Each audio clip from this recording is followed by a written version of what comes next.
experience, whether we're certified or not.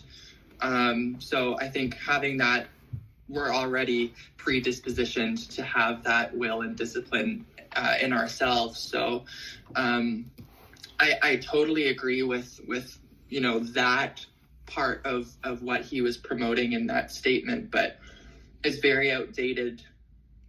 I found myself like shaking my head a lot while you were reading that, because like what are we trying to promote as Pilates teachers? Are we trying to promote a perfect body, or are we just trying to promote an overall sense of well-being for everybody, for every person, even if it's just an hour a week? And I think having that will and discipline ourselves as teachers is crucial to then be able to show up fully for our students. So those are my thoughts. Yeah, excellent. I agree. And I think that's why, I think I shared the word either Friday or Saturday from this page. And I'm like, perfection's a yucky word. It probably meant something different back then, but having a strong will, we've all come from other modalities that probably helped shape it along the way. Like when I was on my yoga retreats, did I want to fast for 7 days and be in silence for 5? It was real hard for me. I like food and I like to talk. But it was, right? You have to remove the senses and so you can turn inwards. But I loved what you shared. Kristen or Dana, did you want to reshare? If we mute each other, I'll mute. You go for it, Dana. So basically what I was saying is that it's a complete cycle. So you're disciplining yourself to start and go through that complete cycle. It's like disciplining yourself to get out of bed every single day. Every practice I've led this today, I've been telling my clients, be grateful for who you are because you got out of bed, you left your house, and you went to a group fitness class. 3 of those things are hard to do, but you've disciplined yourself to do those 3 things, and now you're on your mat. So I just feel like the discipline of Pilates, even just for the one weekend, it's changed my mindset to be more in control of my own life now, because I feel so in control. I'm doing that 100. You have to be in control that way, be disciplined in that way through everything else in your life. And I feel like it's like a staircase. It triples up, right? I don't know. Kristen, did you have anything you would like to add? That's excellent, Dana. Thank you. I'm still getting used to the app from Google, but I think also just mine was a lot more simpler than that. But after the Saturday class, I was so sore, especially my arms. And then I knew I was going to have to come in on the Sunday and do more. And it was also just one of those things where I was like, it's what I have to do. This is part of the course. And I think that's something that being a new teacher, I'm also learning, is that when you're just attending classes, it's so easy to be like, oh, yesterday's class was so good, I'm tired, I'm going to cancel my class today. Whereas when you're the teacher, you can't do that. So it's learning that just the simplicity of that will, to be this is what I want to do. So this is what I have to understand is now moving forward. I can't just cancel my class if I'm tired. I have to push through that. If I'm sore, figure out a way to make myself less sore so that I can still show up for my class. And then they can leave sore. Yeah, excellent. If you could mute yourself again, that'd be good. Oh, I didn't give that thumbs up, but that was cool. And also let's stay on that thread, is that as teachers, we have a responsibility to show up for our students. They've paid money, they've booked time, we've committed to studios. And you do have to reserve grace for yourself, because if you start to burn out, like yesterday, I had a wonderful Reiki session with Austin, probably life-changing to not be dramatic, probably, right? And some healing definitely took place in my body. And I had Dr. Abby. It would have been my 5th and 6th hour with Abby that week. I do 3 2-hour privates. I did not feel bad firing her off an honest text saying, I've had a Reiki session, I need a few hours to integrate. I wrote, I'm still very willing to come from 4:30 to 6:30. My appreciation would be if we could do a makeup lesson, and then I proposed on Saturday, May 10th. She was totally okay with it, right? So we have to do that yin and yang, that nice balance, but we can't be sloppy. And especially when you're a freelance contractor, you cannot be canceling on clients left, right, and center. You can't be 5 minutes late. We have to run a tight ship, because we unfortunately or fortunately depending how you see it, our clients look to us to demonstrate that discipline first. We role model, right? It's beautiful. It's beautiful. It is a lot of responsibility to be a Pilates teacher. You know, yeah. If I could just go off what you're saying, I also think it's, how do I say this? We, as a new teacher, maybe it's different as you evolve and you have teaching experience under your belt, but I think as a new teacher too, having that mental fortitude to also practice what you teach, you know, like do it for yourself so that you're actually experiencing it and embodying it for yourself to then be able to give to your clients is then going to make like a world of difference in your offerings, right? Like you're not trying to emulate or copy someone else, but you're really offering through experience. Yeah, I just wanted to throw that in there as well too. Taking that time, care for yourself, and then share with others. Yeah. And I love that. And I think that that's an important thing to highlight while we move on to the next is that you have your observation hours, you have your self-study hours, and you have your teaching hours, and they're all logs, right? And so your observation, you're not doing anything except observing what the teacher is doing and observing the bodies in the room and how the teacher is orchestrating that. But your self-study is actual reading and study with the books, but it's also doing the practice. The best teachers are the ones who just have it in their muscle memory. I don't need to quote classical repertoire to teach the 100. I could probably teach the 100 8 different ways because I've been 8 different bodies. I've been pregnant. I've been postpartum. I've been heavier. I've been thinner. I've been fit in my mind. I've been divorced and stressed the heck out. I've been many different bodies in and through my movement practices. So I know how to cue because it's in me, because I lived it. So the 100 doesn't become the 100. You know what I mean? It integrates and it weaves in. And I think that's beautiful what you said, Austin. So now let's review a little bit of the requirements. So once you sit your exam, you do not get your certificate until your hours are achieved, right? So you have to do 10, 10, and 10. It's not that much, actually, to be honest.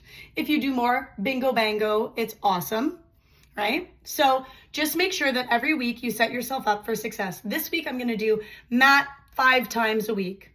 It's 19 minutes running through that on your own. You don't have to do 8 reps, do 3 reps of each. I'm going to teach 2 classes this week to my sister and my auntie, whatever. And stick with it. I need to observe your teaching as well. So as the next week goes on, I'm going to be checking in with you guys saying, hey, when can I observe a class? Where can I come? Oh, you don't have a class right now or a studio? Great. When can we be at Steph's and you teach me or your peers? I can get a group. So people want free Pilates. It's expensive, right? All right, let's go right into your manuals. Under the 100, your very first one under benefits, focus, etc., etc. So you can actually write in your manual, you can make notes. The benefit of the 100 is that it warms up your circulation. That is the main benefit. We would think that it's abs. We would think that it's, oh, we're getting all those things are valid, but the one that is most important is warms up and increases circulation. Also, how you cue and conduct the 100 sets the tone for your entire class. If you're lackadaisical and like, okay, guys, how are you? Okay, we're going to get ready soon. Bring your knees into tabletop. Like, no. And you don't have to be as militant as Joe or certainly as militant as me. You find your authentic voice, but how you set the tone sets the tone. So what do we think some common challenges of the 100 would be for people? Regular bodies who are coming once a week, who don't want to be in full length extension. What would be a challenge for them? I think maintain that position. Exactly. So the first modification, exactly, is less sets. That's your first modifier. Your 100s don't have to be the 100s. Now, do you still have to call it the 100s? Yes. Do you have to say that we work up to 10 sets of 10? Yes. How hard is it to execute 100s? hard. It's very hard. Oh, Cassandra's here. Ta-da. Come on in, darling. Sorry. It's okay. Just mute yourself because there's some echoey feedback. I'm filming for Emil anyway. Okay. We're in our manual under the 100. So, benefit warms up the circulation, sets the tone for the class. First modification, less reps. Right? What should our main focus be, do you think, as teachers? We could cue length. We could cue anchoring the rate. We could cue breath. What do you think our focus should be for the 100? Yeah, you can unmute. I focus with all four are on talking your really act at. I think that order of business is making sure that your clients have that activation with the core, because that's really what's activating the circulation, because you're going to lift up from there and you're going to start to pump. I've been starting all my classes with the 100 actually, and people are like, what the F is this? And I'm like, guess what? I'm going to be a Pilates princess, so this is what we're fucking doing. That's it. That's it. Wonderful. Yeah, absolutely. So the main focus is the abdominal connection, and people will want to curl up higher and they will want to get their ribs. So if you feel in your own body, like where your ribs are high up, they will want that off. They cannot. You're supposed to have all your ribs on the floor. It is a thoracic flexion. You're curling. Shoulders are rolled back. See what happens in people in the 100? They go, it's not. It's right? All right.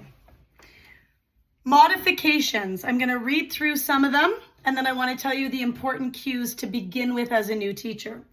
Modifications. Reach the legs higher than the 45. It is so hard for people to hold their legs out at the 45.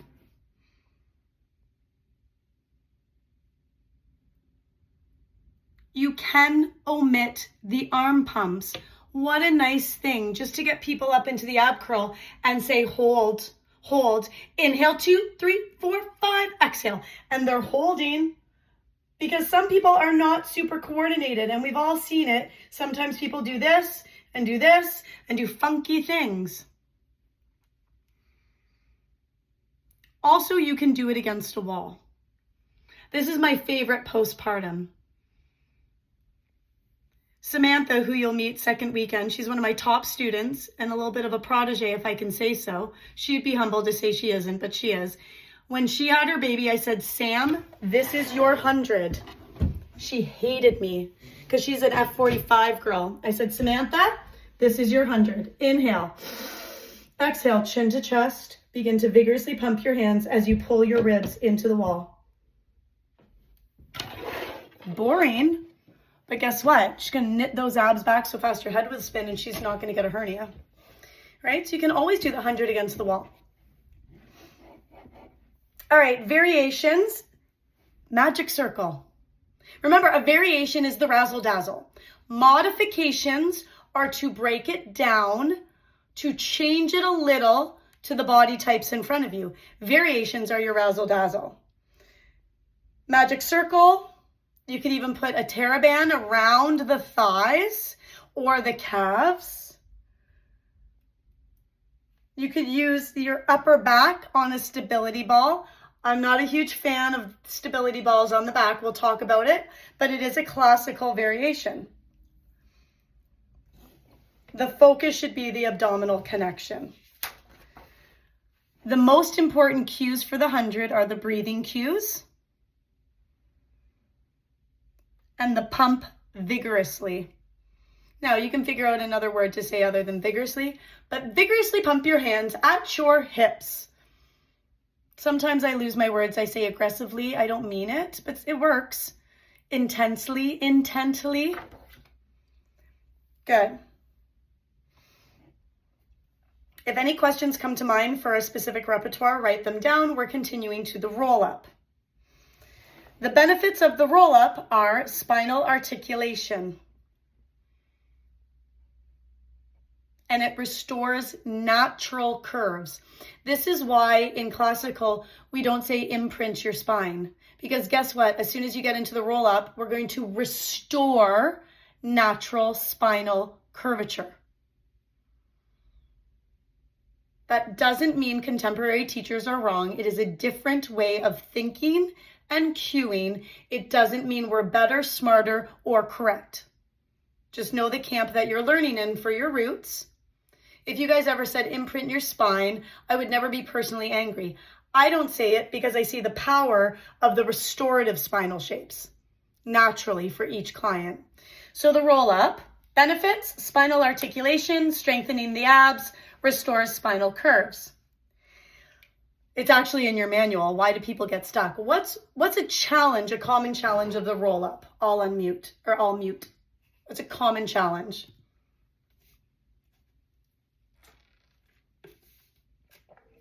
Keeping the legs down flat. Yeah. Yeah. What else? Just getting up and not getting stuck, getting up and over. Yeah. You know what most people want to do instead of having their feet dorsal flexed when they're rolling up? They want their toes. You're muted, Shona. Oh, let my voice be heard. What I was saying, most people don't like the dorsal flexion in the roll up. Most people naturally point their toes, and we learned pointed toes give more length. More length is nicer, it feels better. For any of those who have done reformer with me and have done elephant on the reformer, when I put that short box in front of the shoulder blocks and I shorten your chain, ooh, it doesn't feel as nice. We want to be long, right? So these are common challenges. People get stuck, their legs don't stay down, they don't stay in dorsal flexion. How do we correct it?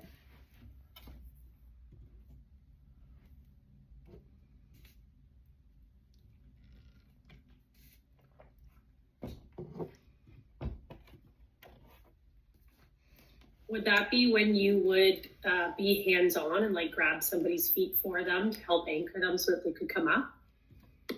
Hands-on cueing, absolutely. It's hard when you've got 30 people in class and you're demoing and you're trying to get them in flow. But if you're in a private setting and you have consent and they don't feel uncomfortable, like remember when I told you to come hold my feet and then you're like, oh, I don't like feet? Whoa, my bad. I should have asked, are you comfortable to come up and anchor, right? But yes, you can hold. But let's say you've got a class of 50. What could we do to make sure people's legs stay down, dorsal flexion, they don't get stuck? We could cue that their flexed feet are in cement, and that so that kind of cues their heels to stay down on the ground as they roll up. Absolutely. Like use. Absolutely. Absolutely. Now the roll up is one of the hardest ones. It's my baby. It's a Venom. Do you see my kitty sleeping? I love her my whole heart. I love her my whole heart. Listen, not that you ever have to do like me. What do I do when I teach the roll up? I don't say, inhale, exhale, lift, scoop, and dive, 4, 3, and 2. I get them stuck on purpose. Every freaking time. Why? Because they don't get embarrassed then when they go into flow and they get stuck. I do it on purpose. All right, everyone, inhale, exhale, chin to chest, get stuck at a level 1. Oh, that feels gross, hey? Guess why we're getting stuck? We're tight here. Scoop back, come all the way down. Inhale, exhale, get stuck at a level 2. Sometimes I say, lift a leg, lower a leg, heels together, toes apart. I purposely take them through the challenge first so that when it naturally occurs, also, you want to be mindful that people can't necessarily keep their hands at the 90 and curl up. So your first modification is the arms. Technically, palm facing palm, the head is between the arms. The head is rolling up with the arms reaching. Most people can't get that if they're a normal body. And by normal, I mean they come once a week, twice a week. They do other things. They're not in Pilates the way we might be. Right? So your first modification is your arms. The arms can reach further ahead. It helps them. You can put something in their hands. That's a variation. How nice was it with the dowel? Also, modification, the nicest one you can do for any client is legs hip width apart. So hard to zip up the center line. Same with you guys. We went through swimming. Remember when I put you in swimming and I said zip your feet together, flutter kick your feet, and chafe the insides of your feet? Swimming is much easier when you're open. Right? So that's a nice one. You can even start them there and say, guess what? This is me being nice. 3 weeks from now, we're going to zip those legs together, you know? Also, what other piece of repertoire that you already know from fundamentals could you put here instead of a roll-up? I'll be quiet. Think about it. What piece could we substitute? Comes later. We could sub the teaser prep because it's still like back and forward. Back and forward. It's not wrong, but teaser gets us into a different shape. What has this? I was gonna say, I guess the most similar, I guess, in shape, maybe rolling like a ball. Potential, but we want to make something easier. So teaser prep and rolling like a ball are both harder. What about spine stretch forward, like the rounding of the spine reaching forward? That's it. Write it down. You can substitute the roll up if you have a class of people who aren't achieving. And it's not because they don't want to. Always remember, they're there because they want to be there most of the time. So it's not our job to berate them or make them feel less than. Right? You can always start with spine stretch forward instead. You can also do a half roll down, which I think is what Dana Marie was getting at with the teaser. You could do it half. They don't have to lie all the way down. The focus on this one is maintaining the spinal shape. You want them to articulate the spine, bone by bone, vertebrae by vertebrae. Land your tailbone on the mat, lower back, middle back, upper back, shoulders, neck, base of the head. Inhale, exhale. Okay. I want you to write this cue down because I didn't include it in the manual because I teach it weekend 2, but I want you to ruminate on it and marinate on it. One of the best cues for the roll-up is lift your powerhouse up and over your legs.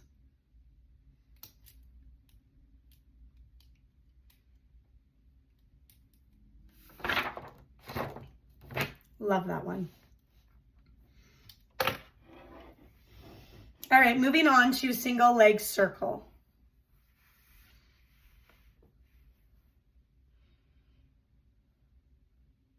Modifications is you can have a soft leg. You know how I say straighten your leg to the sky? People can have a soft leg and most people will need it.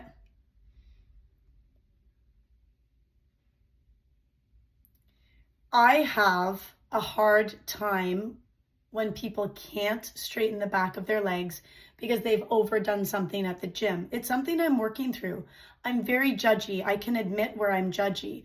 I'm very non-judgmental in a lot of things, but when people put their legs in straps and they still have bent knees, I'm like, what are you doing at the gym? Please stop. It's not good for you. It drives me nuts because I want people to be well. But listen, people are not going to stop going to the gym, nor should they. They just need a longer spine to move from their powerhouse.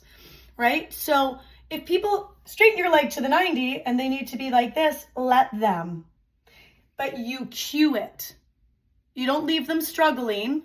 You don't leave them feeling less than, but you say, today we're going to do it with a soft knee. Bend your knee. Rotate from the hip socket. Anchor the other hip as you make smaller circles.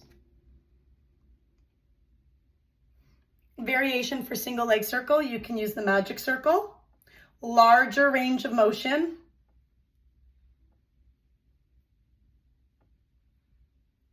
The most common challenge is their hips will rock and roll and we have to stabilize them.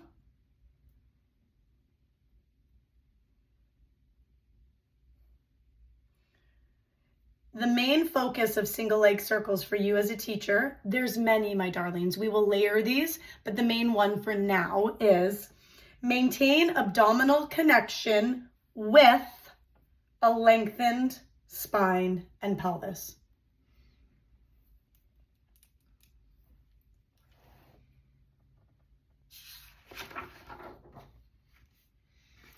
In single leg circles, where people compensate the most is they don't activate their palms down. We call it in Pilates Tyrannosaurus Rex hands, when people's hands aren't flat on the ground, pushing, and their fingers start to curl up. And when that curls up, the shoulders will naturally round forward. When the hands are down, the shoulders are naturally opening, right? So if you see Tyrannosaurus Rex hands, you can say high five the floor underneath you. It helps for the stabilization of the scapula. All right, benefits of rolling like a ball, spinal massage. That's it. Now we know better. We've got our anatomy book. So we are going to head into our anatomy book in a second, but I want to get through. Benefits are spinal massage. Another benefit is balance. Come on, that's a tough one. And it leads to all the other balance challenges that are coming, right?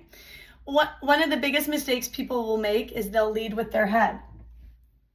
They throw their head forward, right? So you've got a cue that you're tucked up in a cute little ball. Maintain consistent ball shape during rolling. So here come your modifiers. Remember, modifiers make it less challenging. It's like pre-Pilates. It's kind of like breaks it down a little. Variations are your razzle dazzle. So a modifier is balance only. Small range of motion. Also, not that I prefer this, I gotta bring Emil with us. Not that I prefer this, but I have taught it sometimes because you've got to see the bodies that are in front of you. So for rolling like a ball, we roll back to roll up. Well, guess what? You could just do a half roll down. And when they roll up, get them to balance their feet. Lower your feet, roll back, to roll up and balance. In fact, you could even add that in your roll up. You can, hi honey, I'm on the phone. You cannot meet Joe, right? You can do that. So rolling like a ball as a teacher, it's one of the ones where people can actually get really hurt. So I will consistently cue the discipline to only roll as far back as you get stuck and you need someone to roll you up. In classical, that's actually not really how classical teachers would cue it from the beginning. You would just let them roll back to roll up, roll back to roll up, roll back to roll. I always do one or two slow first, because if they roll and they don't have the right here, the right tuck, it's not. And a lot of gyms or studios don't have real nice flooring. It can be cement. You know, said my forehead on Friday night. You know what I mean? Stuff's floor is nice, as hard as a rock. Variations is magic circle. There's no other real variation. If you think of one, share it with your friends. It's the only variation I have written down in my manual, the only one I know of. Maybe you create something. Maybe you have a spontaneous idea. All right. Before we go to single leg stretch, I want you to turn in your Pilates anatomy book.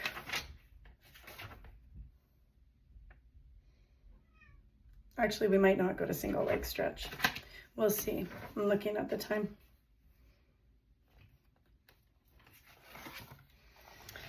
I want you to go to page 1, if you have it, under the 6 key principles of Pilates.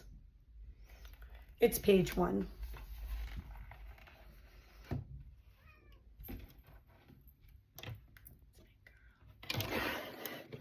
It's a Venom. She a talker. Meow, meow, meow, meow, meow. She wants out the portal. She thinks my window's a portal. So I would like you as homework to read from page 1 through 10.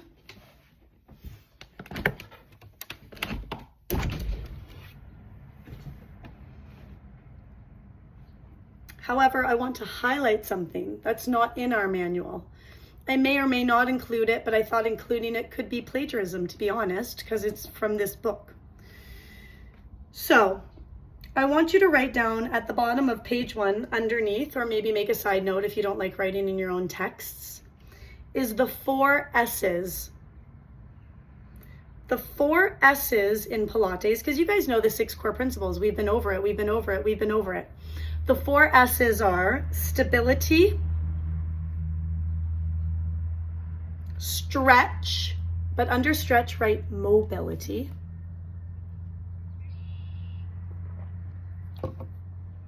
strength, and stamina.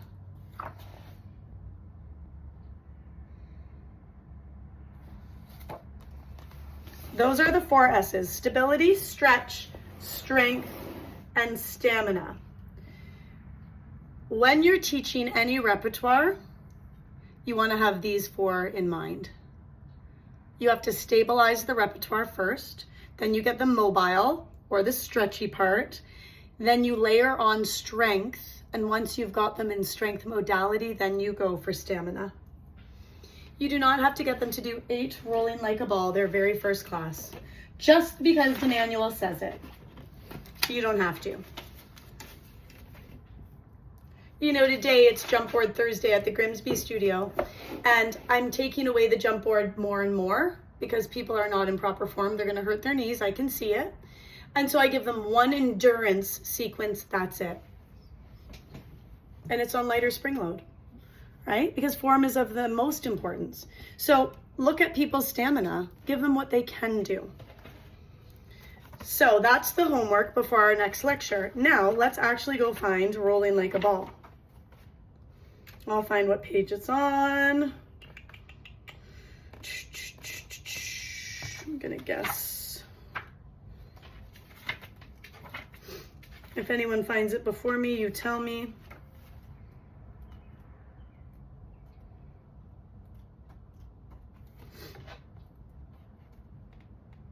I'm at seal. Rolling like a ball, I knew it. 132, page 132.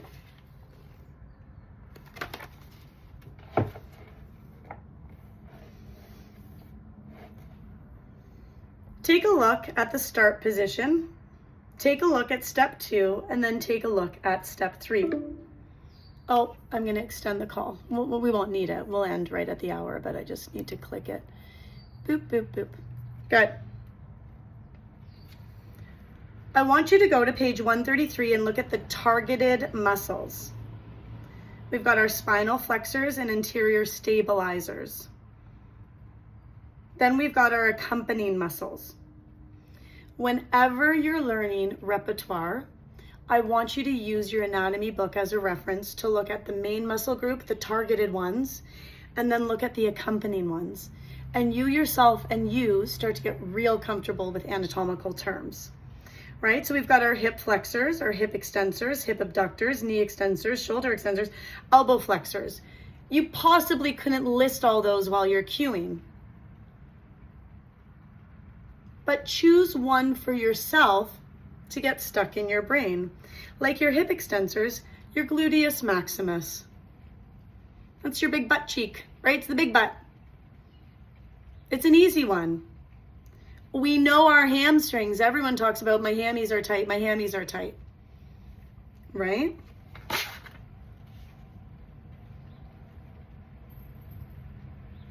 I want you to take rolling like a ball as your first piece of anatomical studying. I want you to read these pages, make notes, pick a muscle group or 2 that the next time you cue rolling like a ball, you could sound anatomically educated. Now, I'm a little bit silly when I teach because I have a really good time in my life. Like I say short guy straps into the small straps. I say big guy loops instead of the long straps. I'm very educated. I can sound smart when I need to sound smart. But I like to be silly, and I like to be playful, and I like this childlike wonder that kicks around inside my soul. There's a wonderful teacher at Lost and Found, Heather. She's like top of her game. She speaks in anatomical terms.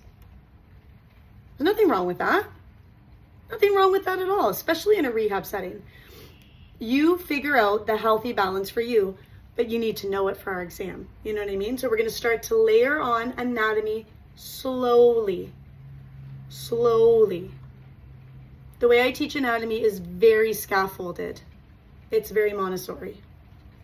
Also, this book is freaking cool. You know, so I can't remember if it was the Saturday or the Sunday where I said, you know, which piece of repertoire do you like the most? Which one do you like the least? And that would be the next one to look up. Oh, I really love blah, blah, blah, blah, blah. Look at the muscles it's working. You can see it, right? So we've gone over a little history. We've filled in focus, benefit, variation, and modifications for the 4 warm-ups. We've started to dive a little into anatomy. I'm going to leave it open for questions now. It's just starting to rain and the cat went out.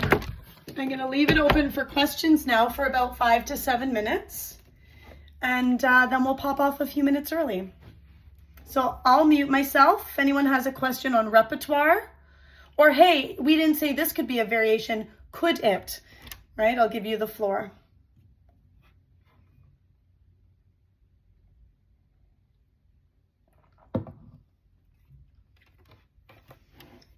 Just to clarify, Yep. for our first exam, there's 2 exams. There's a written, and then there's you're watching us teach a class, correct?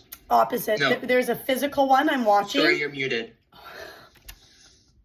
There's a physical one and an oral one. You only write 1 written exam at the 3rd weekend. And it combines everything. So, for example, Dana Marie is going to sit her physical exam Tuesday. I'm going to watch. I sit there. I make my notes. I tell her in real time, pass or fail. It's going to be a pass. It's going to be awesome. I tell her in real time. But before I even give her her results, I give questions from the manual. It's an oral exam. I'll literally sit here and I'll say, okay, for rolling like a ball, what could be a modification? But it's only stuff we've covered thus far. However, all of fundamental repertoire you've learned, and you've learned how to cue. You don't know all of the modifications, variations, but I literally say, okay, why is posture important? But I want to hear really, do we move from challenge to control? Explain that to me. I don't understand. Pretend I don't even know what control is in Pilates. What does it mean? So, and that's usually about only 10 minutes of chatting with me post-exam. And then I don't leave you hanging. I tell you right away. You know, that was a great question. The written is at the very, very end. And the written is, I can pull it up. I can show you. The written has 2 parts. So I actually have like the national certification exams and study guide. I can't copy it, but I can modify it so you learn the terms. So there's one that's like a SITS for nationals, and then there's one that's a written for, like there's 2 parts. There's a part A and a part B for the written. And we do that at the end of the 3rd weekend. And you know what? It's kind of crappy because not everyone likes to take tests like old school way, but because the nationals are that way, it's good preparatory. You know, if anyone has learning disabilities or diagnosed or IEPs, we can always speak about that privately too if you examine differently. I'm very open to that, right? Great question. Any other questions thus far?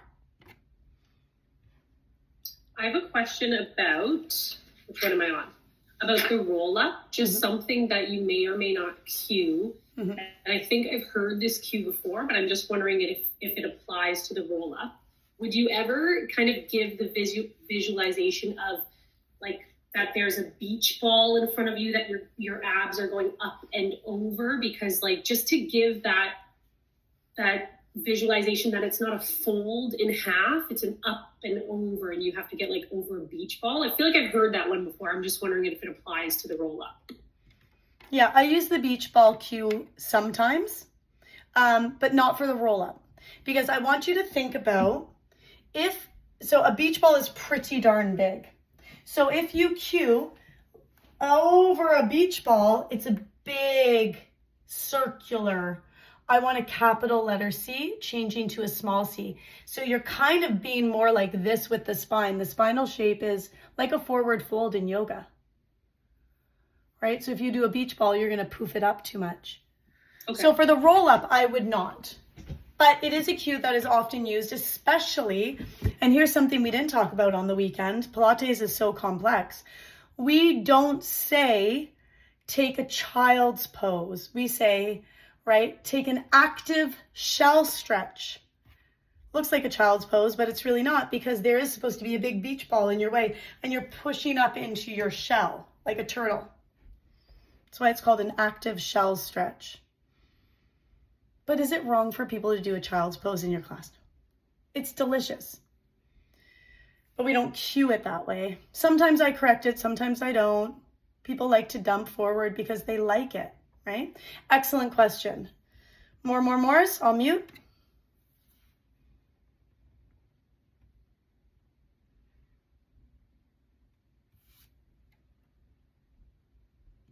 No? What you'll notice in the warm-ups, it's kind of the same idea of focus and benefit. And then when we run through the focus and benefits of the ab series, it's literally the same thing 5 times over. What changes are the modifications and variations. And that's why they're series. That's why they're groupings. So it's really not as complex as one might start when you start to dissect it. Yeah. Okay, we have a few weeks in between. We don't see each other till the end of May. We are going to see each other. I have some calls on Friday with some of you. I've got Dana Marie's exam on Tuesday. I'm excited to observe you. If you're like, hey, can you come see me next Thursday? I'm going to teach a class. Even if it's, listen, I don't have to observe classical order. You know, let's say you're doing a mat class somewhere like at Seoul or whatever, and you want me to watch. I would love to watch. Part of me is seeing your true teacher's voice. Classical just lays a foundation. It's like me giving you a canvas, 3 different paintbrushes, and the primary colors. When you understand the foundation, you can be as razzle-dazzle as you want within safety. Make sense? All right, I'm not going to keep you any longer. You guys have lives. Thank you for hopping on the first lecture. Cassandra, I'll get you the parts you missed. And Emil, I'll get you those. And text me, call me, email me. You got my numbers. All right. Love you lots, guys. Bye. Have a nice afternoon. Bye, everyone. Bye. Bye, Emil.